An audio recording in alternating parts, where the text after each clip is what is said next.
I'm starting to fall in love with my wife, but I have no idea how to tell her without ruining everything. So about 4 years ago my 28M wife and partner of 8 years passed away due to complications after the birth, very rare, of our second son. I was deployed at the time, and completely devastated. After flying home I felt that nothing would make me happy again. My sons are great, now 6 and 4 years old, but overwhelming, so I asked a sister of one of my Marine buddies, Cassandra, 24F, to help out. She had been friends with my wife, but not great friends, and she agreed in exchange for a place to stay. At the time, Cass was only 20 years old and in quite a bit of debt in fault of her extremely abusive ex-boyfriend, who she had finally left about 3 months earlier. During the first few weeks of her helping out with the boys, she asked to borrow money to see a doctor due to her shaking hands. She had no insurance. I happily obliged. She was an angel, doing all of the cooking and cleaning and keeping my young family together. It turned out that she had developed some sort of neurological disorder, probably brought on by repeated abuse. At the time it seemed simple. I had good insurance, she needed health care, I never thought I'd be able to move on from my wife, and she was afraid of intimacy.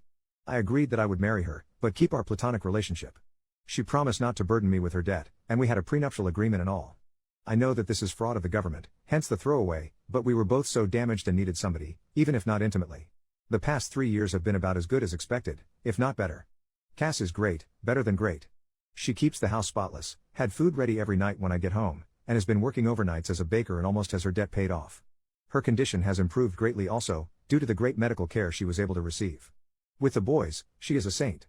She tells them about their mother, shows them pictures, takes them places for fun, and even taught them how to read. Of course the 6-year-old just finished kindergarten, but my 4-year-old is going to be the smartest kid in his class next year. Sometimes the 4-year-old calls her mommy but she shushes him and reminds him that her name is Cass and that mommy is the angel whose picture is above the fireplace. Once her debt is fully paid off, the kids are in school, and she saves up a bit of money, she is going to go into a nursing program. Our relationship is still platonic, but very caring. I've cried on her shoulders more times than I can count, and she's done the same. One night I was very stressed out, and yelled at her about something pretty inconsequential. She had taken my sons to see Santa without me. She, of course, became quite frightened, but we worked it out and I even offered to pay for her to see a counselor. She didn't. That was 2 years ago, and we have had little fights ever since, but have been able to work through them. She seems to understand me whenever I'm hurt, upset, or angry, and is calming in a way that I can't explain. The problem is that I think I might be falling for her. I've been noticing little things, her scent, her smile, her laugh. The way she smiles with her eyes when she sees me, how much my boys love her. Not to mention that she's gorgeous, super hardworking, and one of the strongest people I've ever encountered.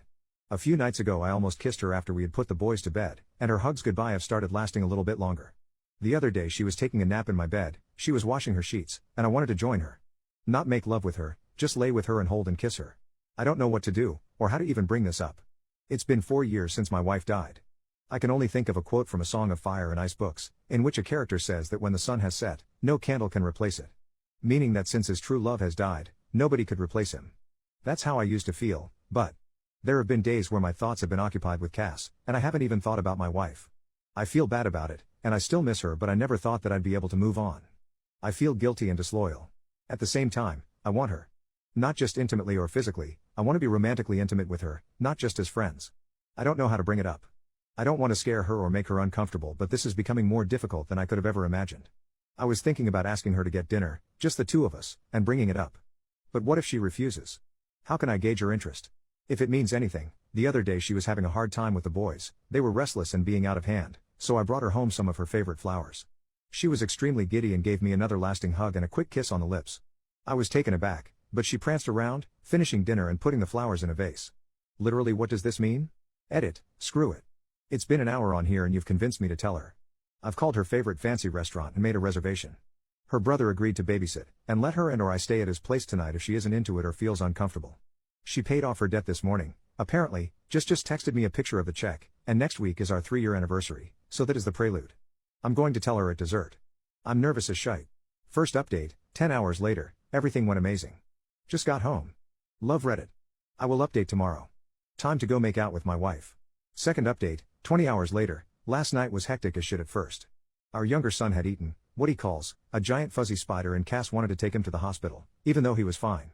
Her brother, we'll call him Joe, told her that he'd take care of it, and basically forced her out of the house to celebrate getting out of debt. She really didn't seem like she wanted to go. At all. I became so freaking nervous. So we got to the restaurant pretty early, but luckily they had a table. She ordered wine, which was odd, because she hasn't drank much since she broke up with her ex, but I figured it was a time to celebrate. We made small talk for a while, but it seemed forced, and I knew that I had to tell her soon.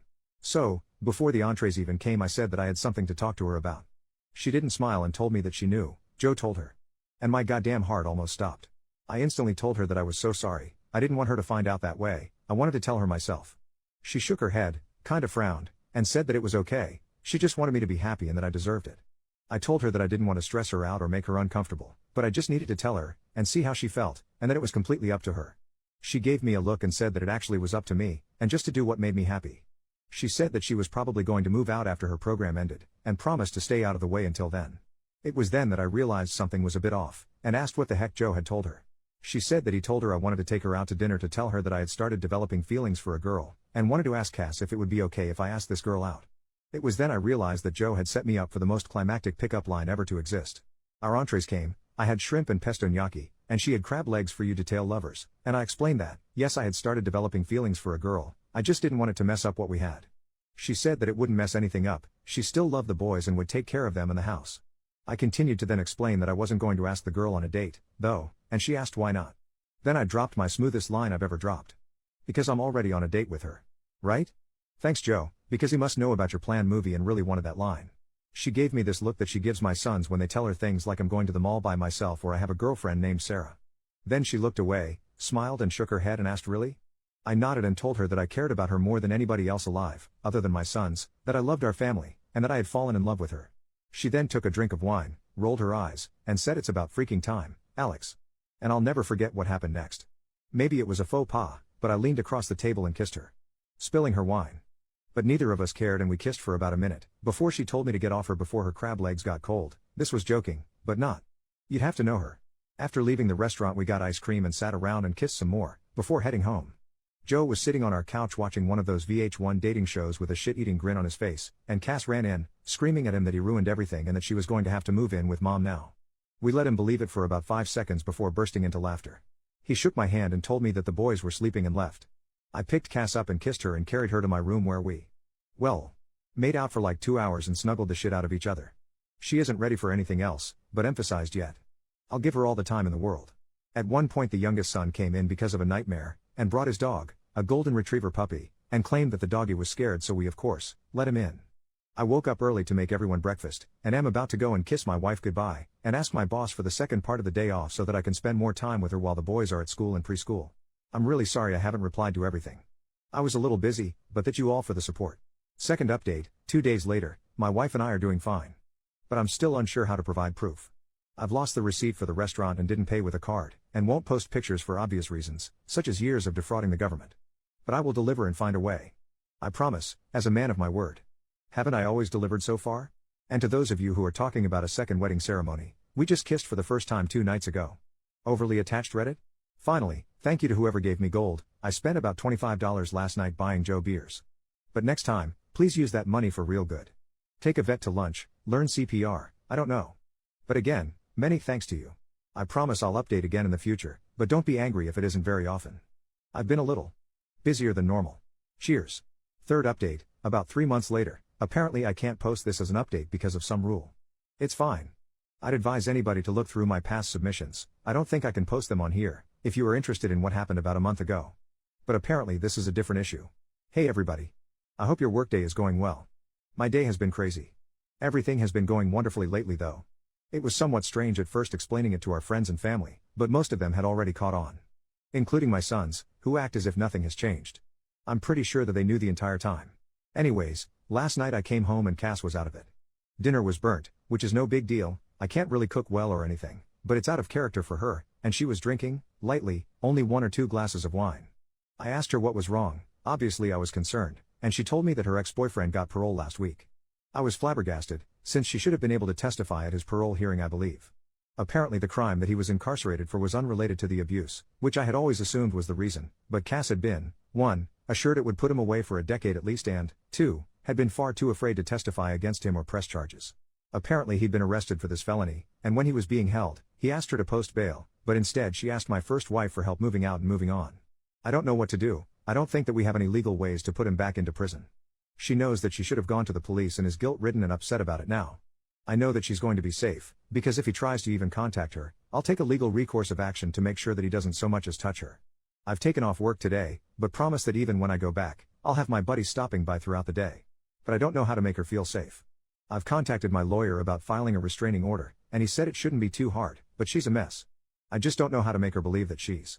I doubt this piece of crap will come around, but I know what I'm going to do if he tries. Fourth update, about 1.5 years later. Hey Reddit. I first of all would like to apologize for not keeping you guys updated. I've honestly just been pretty occupied with life lately, and last night I had trouble sleeping. I was just browsing the internet when an article came up about Reddit and I thought, I wonder how those nice people are doing. Then I signed in and realized that a lot of you really care about how my life is going with Cass. The answer is pretty well now. Things got tough for a while when her ex was released from prison last year though. She was so afraid that he'd contact her. Until he did. I remember that night like it was 5 minutes ago. Somebody rang our doorbell and the oldest son answered. He asked for Cass. She told the boys to go upstairs and gave me a look and I knew. But she didn't look scared. The bastard apologized and begged for forgiveness and asked for a second chance. She was so brave. I wanted to unalive him but she told him no and asked him to leave. He did, and he tried to contact her a few more times before we eventually got an order of protection against him. Last I heard he moved upstate to live with his dad, or something. Around this time her brother Joe also got into a really bad car accident and ended up having to move in with us for a while. He's a great guy and one of my best friends, so we didn't mind, but it was a stressful time. About 7 or 8 months ago we finally, consummated our marriage, I guess you can say. The boys are doing great and are really happy. Cass got a pretty good job, although I think she's working too much overtime, and loves it. We're expecting our first child in February and couldn't be more excited. You could say that life is pretty good. I'll be around for another few hours if you guys have any questions. Fifth update, about 2 years later. It's a girl. Technically she was born early March, but I didn't want to make the title it was a girl. Sorry for not updating. It was a pretty rough pregnancy, and Cass has put her foot down about wanting more. I guess 3 is enough, but everything turned out great. Little Therese was 21 inches and 9 pounds at birth, and as bald as I am. She's way easier than the boys were, she hardly ever cries and is the most photogenic baby ever. Our youngest son is completely smitten, and always tries to help, but it's less cute than you think. Joe is also doing good. He's dating a girl who actually went to my high school, 2 years younger than me, though. He's pretty happy with her, and we're all very happy for him. Other than new fatherhood, there's not much to update. I'm home watching the baby today while Cass is out, so I should be around for a while.